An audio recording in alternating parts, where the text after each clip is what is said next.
New Hampshire.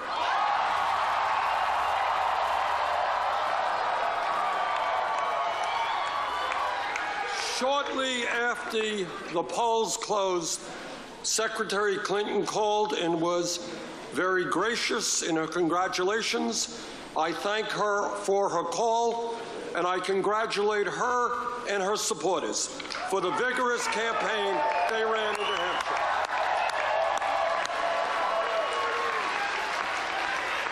And let me take this opportunity to thank the many, many thousands of volunteers here in the Granite State who work so tirelessly.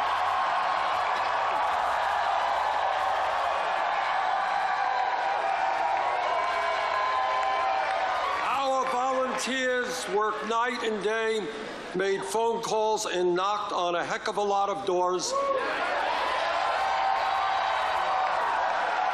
And we won because of your energy. Thank you all so much.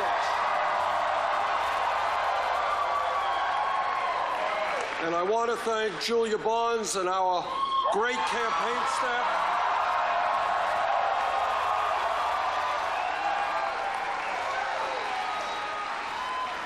Together, we have sent the message that will echo from Wall Street to Washington, from Maine to California.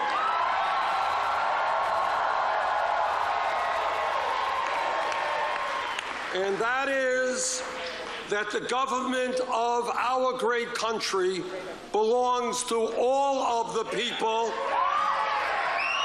and not just a handful of wealthy campaign contributors and their super PACs.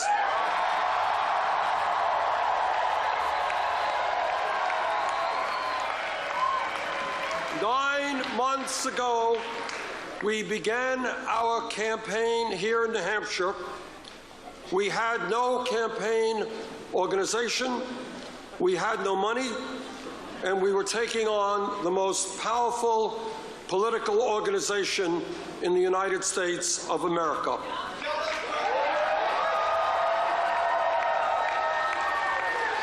And tonight, with what appears to be a record-breaking voter turnout,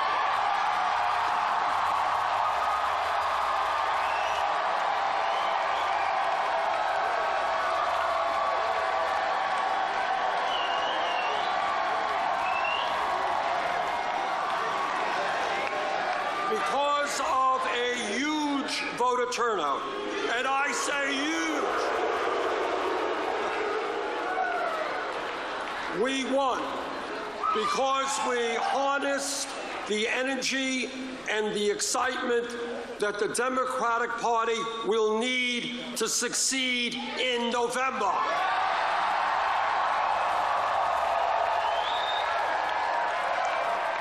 What happened here in New Hampshire in terms of an enthusiastic and aroused electorate, people who came out in large numbers, that is what will happen all over this country.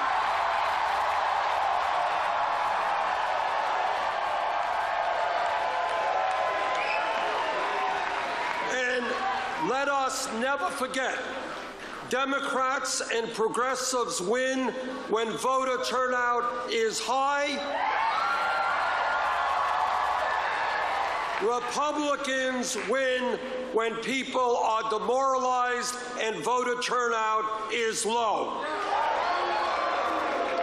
Tonight, we serve notice to the political and economic establishment of this country that the American people will not continue to accept a corrupt campaign finance system that is undermining American democracy, and we will not accept a rigged economy in which ordinary Americans work longer hours for lower wages, while almost all new income and wealth goes to the top 1%.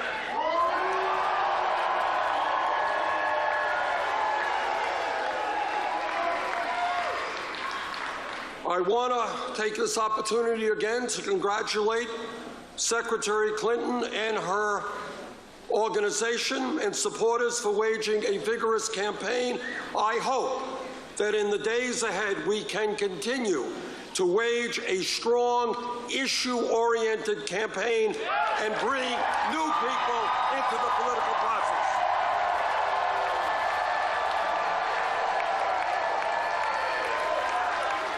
But I also hope that we all remember, and this is a message not just to our opponents, but to those who support me as well, that we will need to come together in a few months and unite this party and this nation, because the right-wing Republicans we oppose must not be allowed to gain the presidency.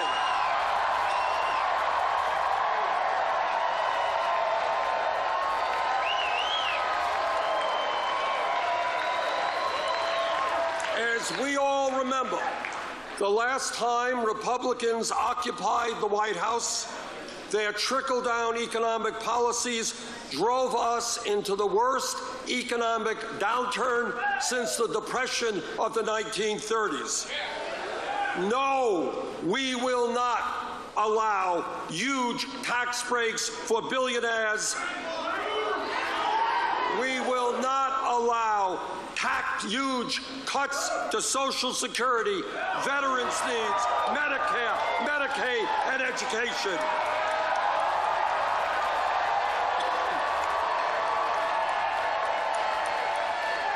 No, we will not allow back into the White House a political party which is so beholden to the fossil fuel industry that they cannot even acknowledge the scientific reality of climate change, let alone do anything about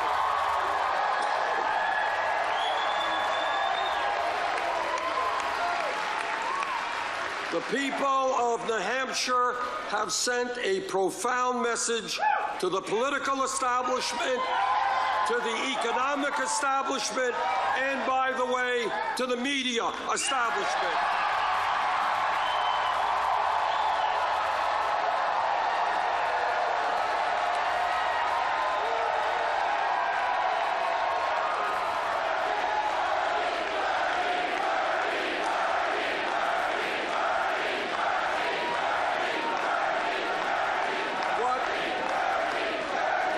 What the people here have said is that given the enormous crises facing our country, it is just too late for the same old establishment politics and establishment economics. The people want real change.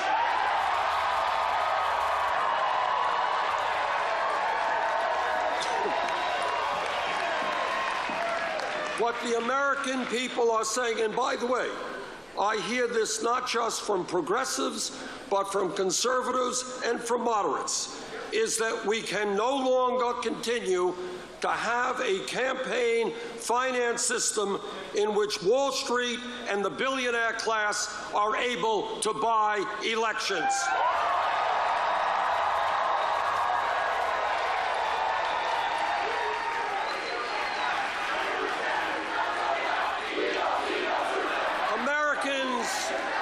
Americans, no matter what their political view may be, understand that that is not what democracy is about.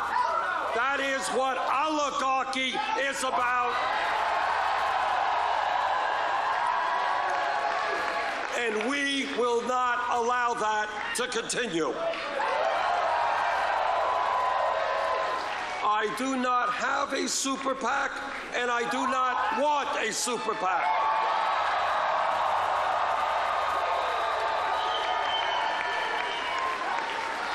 I am overwhelmed, and I am deeply moved, far more than I can express in words, by the fact that our campaign's financial support comes from more than 1 million Americans who have made more than 3.7 million individual contributions.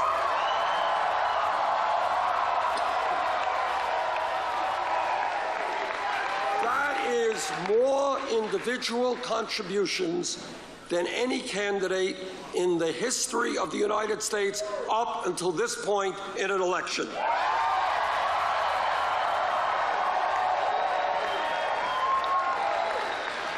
And do you know what that average contribution was? $27.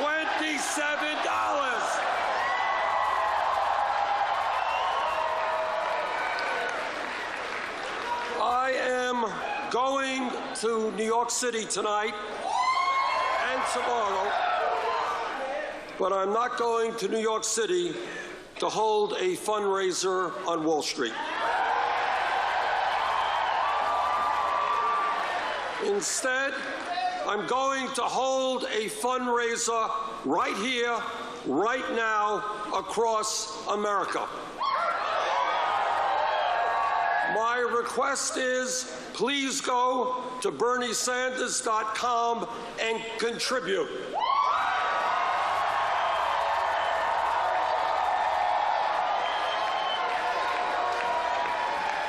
Please help us raise the funds we need, whether it's $10 or $20 or $50. Help us raise the money we need to take the fight to Nevada, South Carolina, and the states on Super Tuesday.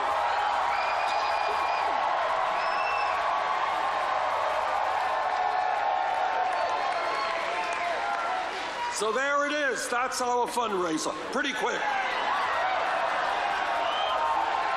Now, what the American people understand is that our great country was based on a simple principle, and that principle is fairness. Let me be very clear. It is not fair when we have more income and wealth inequality today than almost any major country on earth, and when the top 0.1% now owns almost as much wealth as the bottom 90%. That's not fair.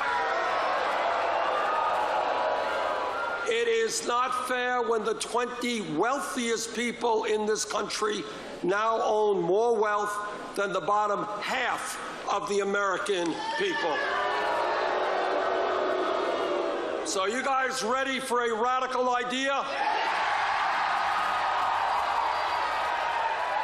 Together, we are going to create an economy that works for all of us, not just the 1%.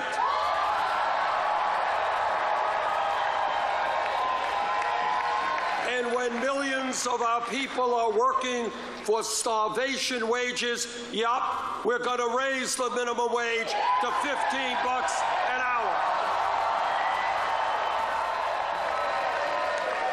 And we are going to bring pay equity for women.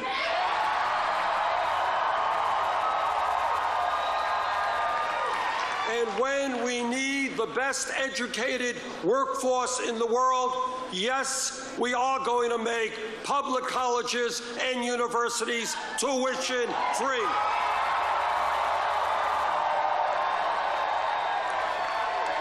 And for the millions of Americans struggling with horrendous levels of student debt, we are going to substantially ease that burden. In America, people should not be financially distressed for decades for the crime of trying to get a higher education. That's absurd.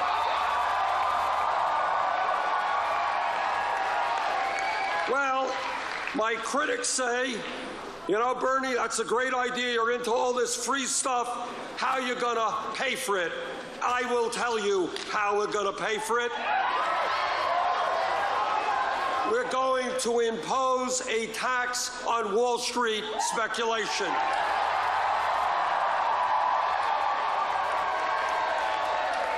the greed, the recklessness, and the illegal behavior of Wall Street drove our economy to its knees. The American people bailed out Wall Street. Now it's Wall Street's time to help the middle class.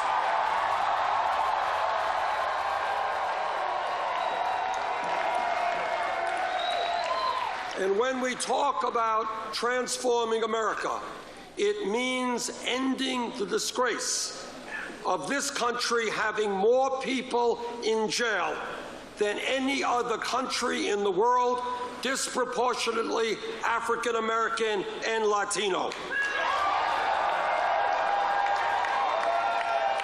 Not only are we going to fight to end institutional racism and a broken criminal justice system,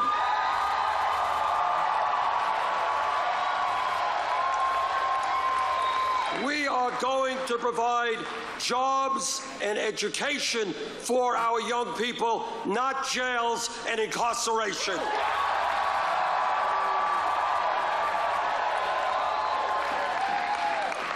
And let me say that as a member of the Energy Committee in the Senate and the Environmental Committee, the debate is over. Climate change is real. It is caused by human activity, and it is already causing devastating problems in this country and around the world. We have a moral responsibility to work with countries throughout the world to transform our energy system away from fossil fuel to energy efficiency and sustainable energy.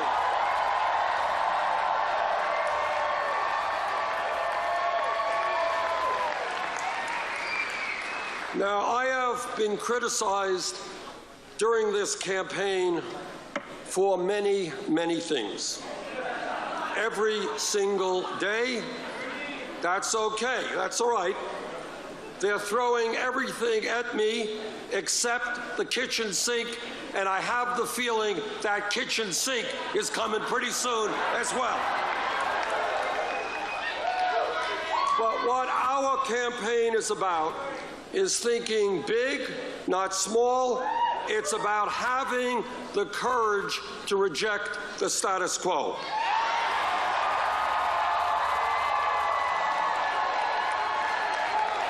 It's about saying that in a time when every major country on earth guarantees health care to all of their people, we should be doing the same in our great country.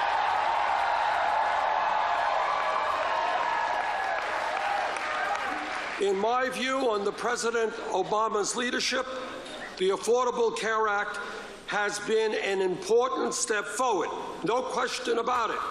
But we can and must do better.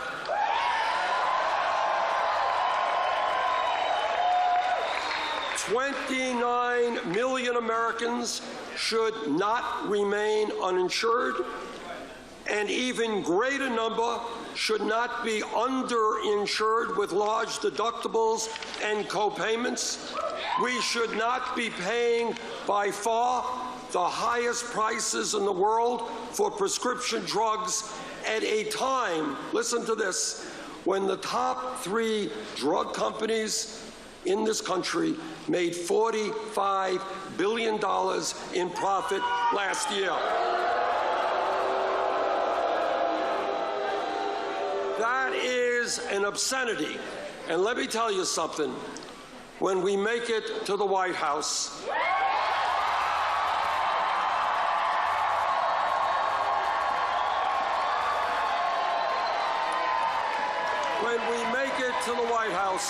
the pharmaceutical industry will not continue to rip off the American people.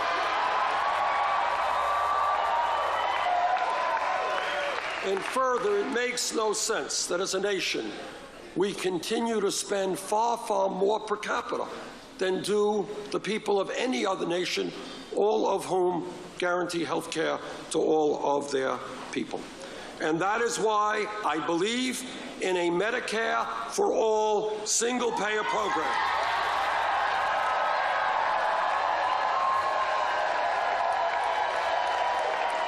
Which will not only guarantee health care for all, but will save the average middle-class family thousands of dollars a year in health care costs. My friends, we all know that we live in a dangerous and complex world. As president, I will defend this nation, but I will do it responsibly. I voted against the war in Iraq.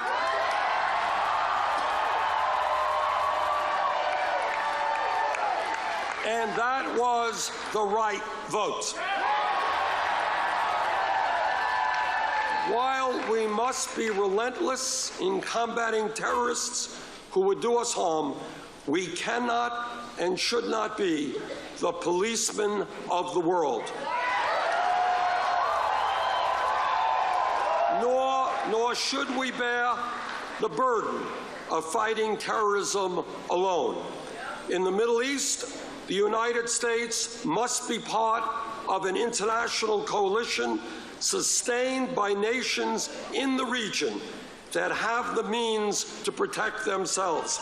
Together, we must and will destroy ISIS, but we should do it in a way that does not put our young men and women in the military into perpetual warfare in the quagmire of the Middle East.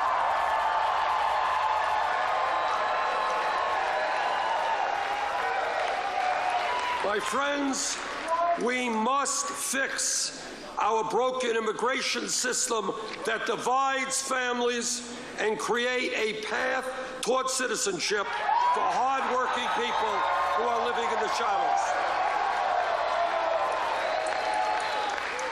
We must strengthen and expand Social Security and increase the benefits that seniors and disabled vets receive so that people can live in dignity in their retirement.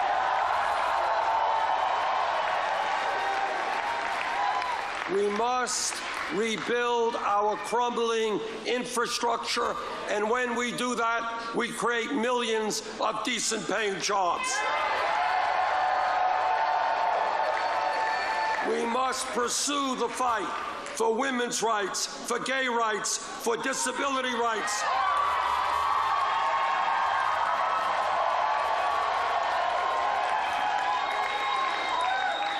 We must, against stronger and stronger opposition, protect the right of a woman to control her own body.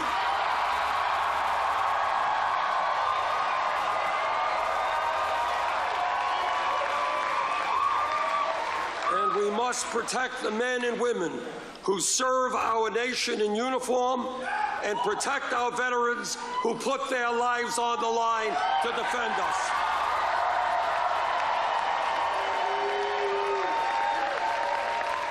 My friends, we must tell the billionaire class and the 1% that they cannot have it all. At a time of massive wealth and income inequality, the wealthiest people and largest corporations in this country will start paying their fair share of taxes.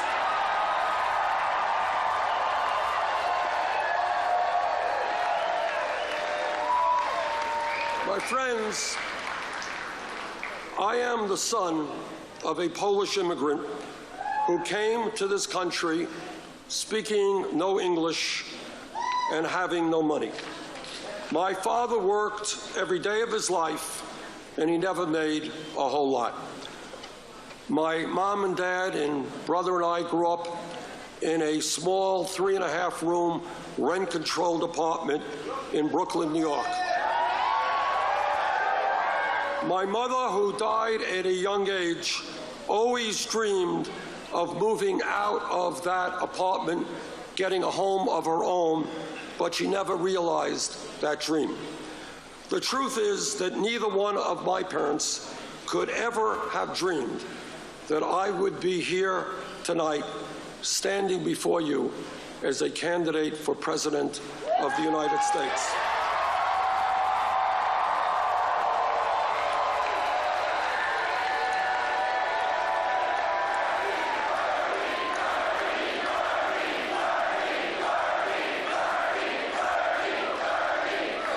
This is the promise of America, and this is the promise we must keep alive for future generations. What began last week in Iowa, what voters here in New Hampshire confirmed tonight, is nothing short of the beginning of a political revolution.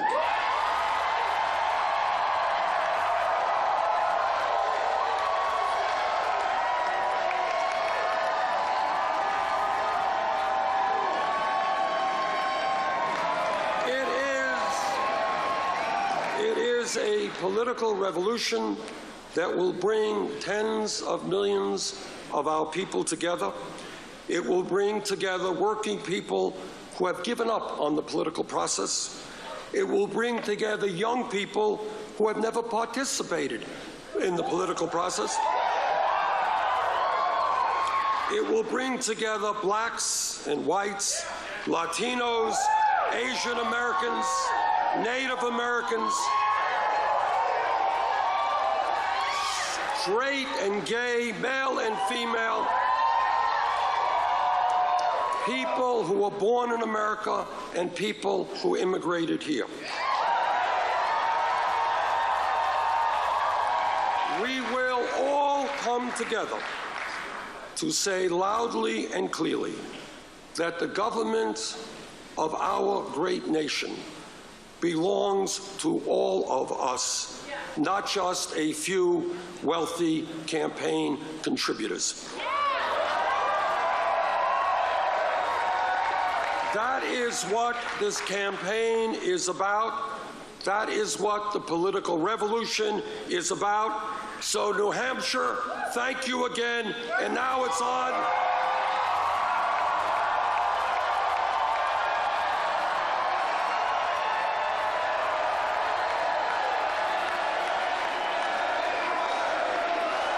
Thank you, New Hampshire, and now it's on to Nevada, South Carolina, and beyond.